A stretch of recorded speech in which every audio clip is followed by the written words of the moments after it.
நபி ஸல்லல்லாஹு அலைஹி வஸல்லமுக்கு அவங்க மூலமா நம்ம அடைஞ்ச நன்மை நினைச்சு பாருங்க. இந்த உலகத்துல சொசைட்டி நம்மளை எவ்வளவு பிரஷர்ல வச்சிருக்காங்க. அவன் செத்துறாங்க பொண்ணு கல்யாணம் பண்றதுக்கு. அவன் சமூகத்தின் மேல சமூகம் அவனை எவ்வளவு ப்ரெஷர் கொடுக்குது. பர்த்டே நீ பண்ணியே ஆகணும், இவ்வளவு கிராண்டா பண்ணணும், சுண்ணத்து இவ்வளவு கிராண்டா பண்ணணும், நீ பொண்ணு வயசுக்கு வந்தா இவ்வளவு பெரிய சடங்கு செய்யணும், கல்யாணம் நீ இப்படிதான் பண்ணணும். இதெல்லாம் நம்மளை பார்த்து பார்த்து இதுக்கு குருவி சேர்த்துற மாதிரி சேர்த்துறான்.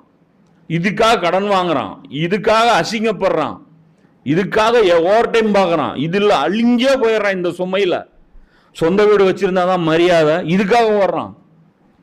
ரசூல்லா அப்படியே நமக்கு வேற ஒரு பார்வையை கொடுத்தாங்களா இல்லையா? இது இல்லடா வாழ்க்கை, இது இல்ல வாழ்க்கை, இது மதிப்பு கிடையாது, இதெல்லாம் கிடையாது.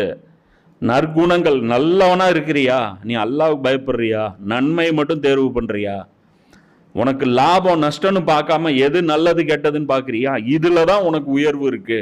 ரசூல்லா இந்த மேலான சிந்தனையை கொடுத்ததுனால எவ்வளவு ஜாலியா